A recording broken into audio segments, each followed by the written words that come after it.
So let's move on to actually picking a niche for your store and the niche for the products which you're going to source. So pick a niche first of all that you have at least some kind of vested interest in, okay? This gives you an edge, and it's also going to offer you that unfair advantage over your competition because you know that sector, or you have an interest in that sector, which means you're going to be in it for more of the long term rather than people doing something they're not really too interested in. If you don't make a profit and you make losses, you're going to still keep at it and chip away where other people fail and give up. Interest will keep your attention and it'll prevent your boredom, and that means you'll always be working away at it. Also pick a market or a sector that's either growing or one that already has a large pool of active customers that have vested interest in it. Then you need to consider a few things, right? So consider the broad appeal, the size of that market specifically, the needs and desires of the customers in that market that you're targeting, and the amount of demand and whether there's oversaturation there or not. You can actually leverage quite a few marketing strategies to actually look for niches during your market research. One of them, which is the most important one in my opinion, is Amazon. Not just because people sell on Amazon with Amazon FBA, but just because it's a general store. Amazon is the original general store which has seen the most success. So there's so many pre-made categories which are theoretically based on all those niches and those market sectors which you want to analyze and then pick from. So these offer some great product examples you can also find too. So you can have a look at some examples people are selling, have a look at the ones most successful on Amazon to get an idea of what you could sell on your Shopify store. So let's go over a few good key niches which I personally think are the best winning niches to get into, and I'm going to give you some reasons why I like these niches. So the first one is beauty, right? Why is beauty so good? Well, everyone in terms of women and people who wear makeup, a lot of women wear makeup. There's a mass market there. This is based on people's personal regards of themselves, so their personal feelings on how they feel, how they look, and their personal desires. It can also tap into people's insecurities. So if you offer a product that gives a clear solution to a clear or common problem that they have, this is a great sector to go into.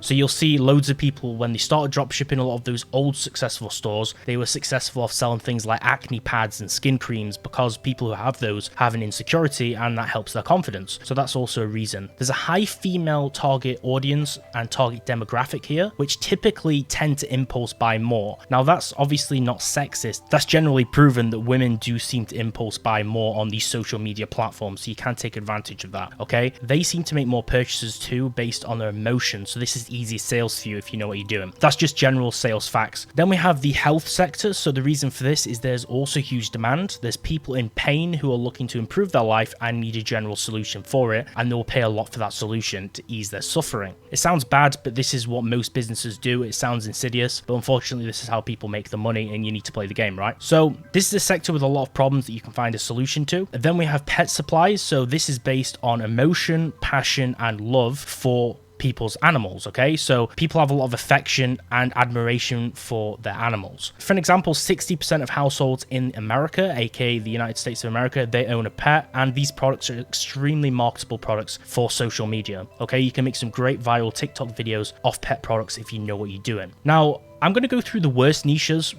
which I just think are terrible. I've gone over these on my YouTube channel in a lot of the product videos. I've shown you the best and worst niches. The worst niches, clothing, first of all, so overly saturated. This is great to build a real e-commerce brand off of, to make a clothing brand that's private label, or to do some kind of print on demand thing, but using it for drop shipping, it's a pretty terrible one, right? And it doesn't really perform well with ads, especially if you don't know what you're doing at the start. It's not very good for viral marketing, okay? Then we also have jewelry and watches. There's already too many big established brands in the watch game that people would much rather make a purchase from. For an example, all the Swiss watch brands like Rolex, Omega, a lot of the high-end ones like Audemars Piguet, a lot of these brands people already know of and actually like. They're the biggest brands in watches. You come in with a drop shipping product which is of low quality, a low quality Chinese watch. In all honesty, people who actually like watches will have a knowledge on watches. They don't want to buy that stuff, okay? There is a lot of people doing that on Instagram right now. They may see some success if they create a better product, but most Chinese watches are pretty terrible, and you're not going to be able to build a good brand, especially with drop shipping, unless you know what you're doing and you're not drop shipping with them. Jewelry, you can make some good profits with jewelry, to be honest. Watches are not very good. Jewelry I would typically stay away from at the beginning, but once you see some success, once you get good at marketing and market research, consider certain jewelry things if it falls under specific categories like relationship bracelets,